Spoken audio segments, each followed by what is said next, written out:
was a promise that was made to you recommending the that you will be positive made the response chief CTS minister after 2.5 years, sir. If you can clear the air, sir, whether it was a promise that was made. I don't want to speak anything in media.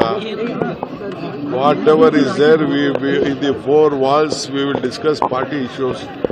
I will not discuss any political issues in the media. I think there is no other discussion, only to keep the party, our flag high, to keep this constitution very high, to protect the constitution.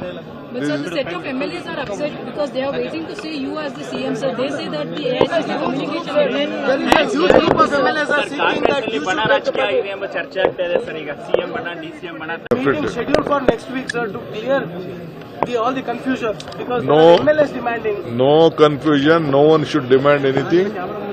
No demand is anything. There is no any groups. What you are protecting, there is only group, the Congress group. Our group is 140 MLAs.